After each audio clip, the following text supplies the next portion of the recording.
हाय बच्चों, आज हम लोग करने वाले हैं SHM। और SHM में क्या, तो V tube oscillation. V tube oscillation बच्चों, एक ट्यूब होगा, उसमें लिक्विड होगा and that liquid will oscillate. तो उसके लिए हमारे को निकालनी है टाइम पीरियड। ठीक है बच्चों, ध्यान से देखना, पूरा देखना और लाइक कमेंट शेयर ज़रूर करना। चलो देखते हैं कि कैसे किया जाए इस चीज़ को। तो सबसे पहले हम लोग ड्रॉ करेंगे वी ट्यूब।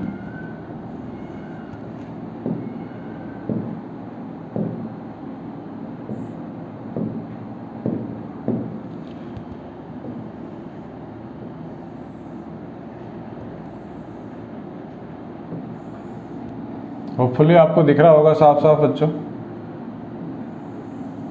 ये वी ट्यूब है, इसको हमने फ्लैट सरफेस पे रखा है ऐसा। दिस इज वी ट्यूब और इसके अंदर लिक्विड है ऐसे।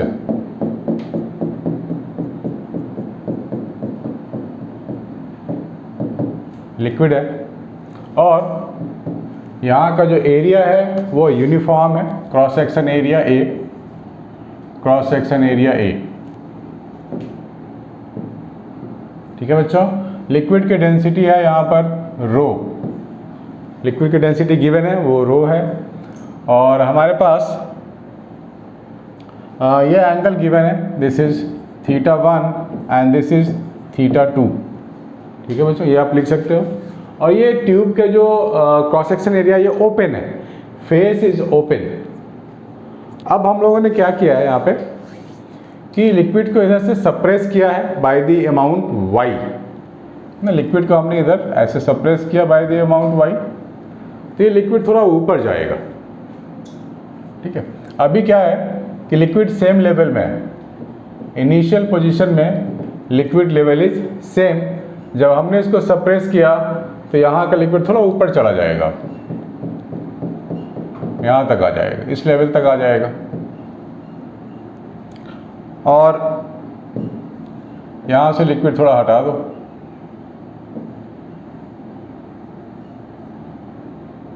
ठीक है, यहाँ से लिक्विड हम लोगों ने हटा दिया, ये हो गया। तो कहने का मतलब ये है इस बार का जो लिक्विड लेवल है वो ये है और यहाँ से यहाँ तक ये सेम लेवल है। तो ये हाइट अगर मैं नाम दे दूँ h1 और ये हाइट नाम दे देता हूँ h2। पहले डायग्राम अच्छे से ड्रॉ कर लो बच्चों, होपफुली आपको दिख रहा होगा। यस, डायग्राम पहले अच्छे से ड्रॉ होनी चाहिए, तभी हम लोग आगे सॉल्व कर पाएंगे। तो जब हम लोगों ने y से डिस्प्लेस किया, यानी कि हम लोगों ने कुछ फोर्स लगाया, अब ये ओपन एटमॉस्फेयर है, तो हम लोग लिख सकते हैं फोर्स 1, इधर फोर्स 1, ये फिर ऊपर गया। अब देखो, जब भी हम लोग प्रेशर की बात करते हैं, प्रेशर ऑन द फ्लूइड, वो हमेशा रो जी एच के टर्म में बात करते हैं ना, लिक्विड कॉलम के हाइट के टर्म में बात करते हैं, उसमें डेंसिटी होती है ना रो जी एच। तो यहाँ भी वही चीज़ है, नथिंग न्यू है, बहुत ही बेसिक सा चीज़ है ये, जो जेई मेंस और एडवांस के लिए इम्पॉर्टेंट है। तो जब हम लोग इसकी बात करेंगे तो यहाँ भी तो लिक्विड हाइट h1 है, लेकिन यहाँ पे लिक्विड है नहीं, वो नीचे आ चुका है, ये हाइट इसने h1 गेन कर लिया है। तो इस राइट एंगल ट्रायंगल की अगर बात करें यहाँ पे, तो इसको मैं अलग से ड्रॉ कर लेता हूँ ऐसा। ये थीटा है, तो ये भी तो थीटा होगा, θ1, this is θ1, this is also θ1, right. So this is θ1, this is height h1 and this is y, है ना, क्योंकि मेरे को तो हाइट से मतलब वर्टिकल हाइट मेरे को चाहिए, स्लैंट वाला हाइट को हम लोग अवॉइड करते हैं। सिमिलरली जब हम h1 की बात करेंगे, ये θ2 है और यहाँ भी एक राइट एंगल ट्रायंगल बनने वाला है, ये वाला, ठीक है। This is θ2, this is also θ2, this is θ2, यही है θ2, दिस इज h1, ठीक है। तो ये जो y इधर आएगा, यही y यहाँ भी आएगा, ये वाला डिस्टेंस सेम है। और हमारे पास जो टोटल हाइट है H2 के लिए भी हाइट है हमारे पास, वो ये वाला हाइट है। यहाँ भी एक राइट एंगल ट्राइंगल है, यहाँ भी θ2 बनेगा। This is θ2, this is height H2, ये y।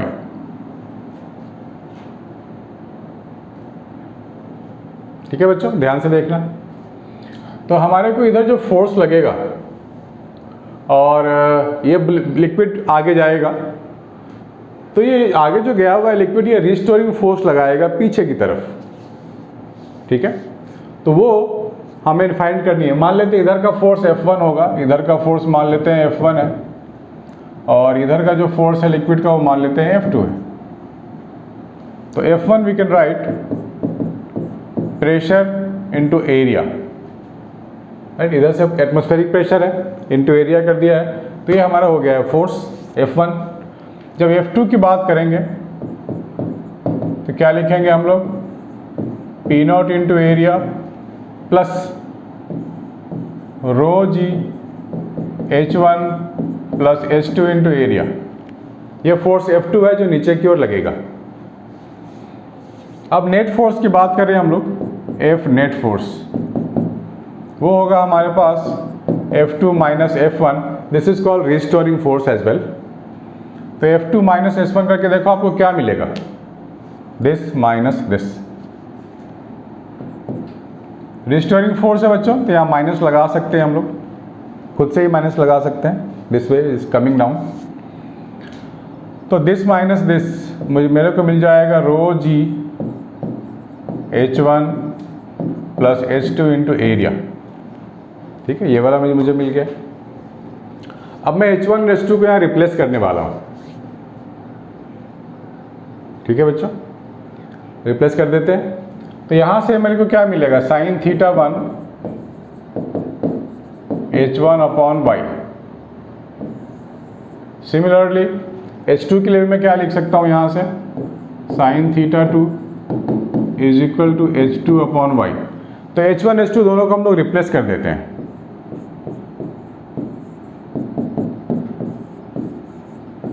H1 का मतलब हो गया y साइन θ1, H2 का मतलब हो गया y साइन θ2। ठीक है बच्चों, इसको नोट करो, फिर आगे बताता हूँ।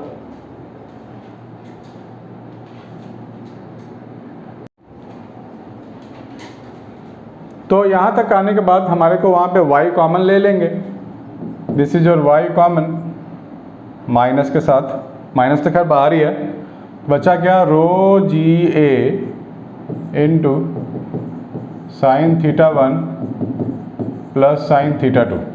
ये मुझे मिल गया है नेट फोर्स, रिस्टोरिंग फोर्स। अब आप लोग याद करो हम लोग SHM में क्या करते थे। ठीक है, इस फोर्स को मैं वापस ऊपर लिख रहा हूँ, F minus y into rho g A sine θ1 plus sine θ2। F को क्या लिख सकते हैं, m इंटू ए लिख सकते हैं ना, m इंटू ए, ये वाला चीज आ जाएगा। तो यहाँ से एक्सेलरेशन क्या आने वाला है, एक्सेलरेशन भी तो आने वाला है, is equal to minus rho g A sine θ1 plus sine θ2 upon m into y. ये मुझे मिल गया acceleration down.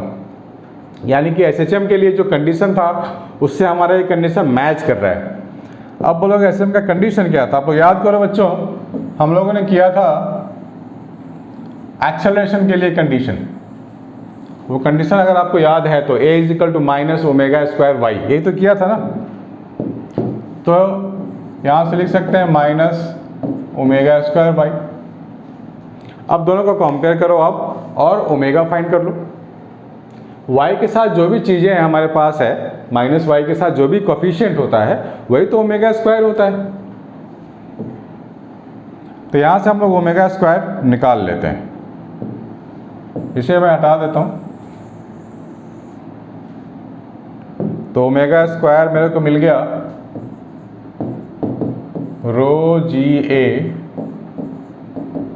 Sign theta 1 plus sine theta 2 by mass m, this one. अब हमें फाइंड करनी है टाइम पीरियड, तो आप यहाँ से अगर स्क्वायर हटाओगे तो यहाँ तो रूट आ जाएगा। ओमेगा की जो फॉर्मूला होता है वो क्या होता है, 2 पाई बाई टाइम पीरियड होता है, 2 pi by T is equal to this. तो हम लोग यहाँ लिख सकते हैं, हम लोग यहाँ क्या लिख सकते हैं,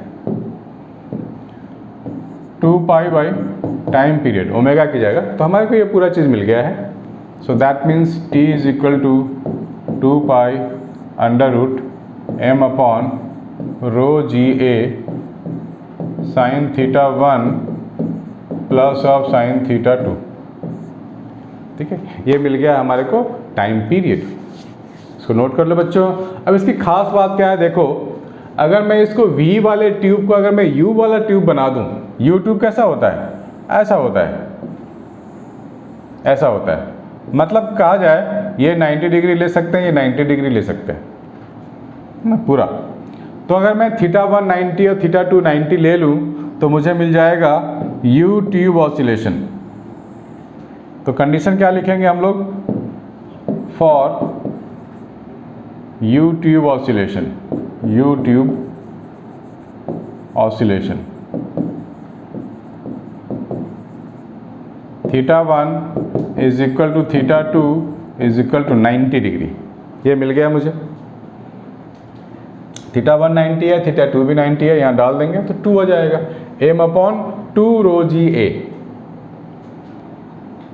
एग्जाम में किसी भी शेप में आ सकता है बच्चों, एक एंगल दे देगा, ऐसा कुछ किसी भी एंगल में आ सकता है। ये एक को 90 बना देगा, एक को 45 बना देगा। ट्यूब तो कैसे भी बनाया जा सकता है। दिस वन ऐसा कुछ दे दिया है, फिर ऐसा दे दिया, ऐसा कोई ट्यूब दे दिया, तो क्या करेंगे हम लोग, कर सकते हैं ना, यह एंगल और यह एंगल अलग अलग हो सकता है। तो हमें ये फॉर्मूला काफ़ी हेल्पफुल है, बहुत ही हेल्प करने वाला है। तो इसको आप लोग ध्यान में रख लो। मेंस के लिए जहाँ तक बात है हमारे को फॉर्मूला काम आएगा। एडवांस की बात करें तो पूरा का पूरा जो कॉन्सेप्ट ऑफ डेरिवेशन है पूरा काम आने वाला है बच्चों। और आप लोगों को थोड़ा सा इरोडोब से भी सॉल्व करनी चाहिए, फ्लूइड मैकेनिक्स काफ़ी अच्छे उसको क्वेश्चन है उसमें। जो भी बच्चे जेईई एडवांस के लिए जा रहे हैं तो मैं आपके और भी क्वेश्चंस बताऊंगा फ्लूइड मैकेनिक्स में जो जेईई एडवांस के लिए होगा। तो ये फार्मूला आप लोग नोट कर लो बच्चों, क्योंकि ये बहुत बहुत बहुत बहुत इंपॉर्टेंट है। अगर आपको पसंद आया, समझ में आया तो लाइक कमेंट शेयर जरूर करना बच्चों। सब्सक्राइब नहीं किया है तो सब्सक्राइब भी कर लेना, ठीक है। फॉर अमेजिंग फिजिक्स आपको मिलते रहेंगे बहुत सारी चीज़ें, नीट वालों के लिए भी और जेईई मेंस एडवांस वालों के लिए भी। Please make a note.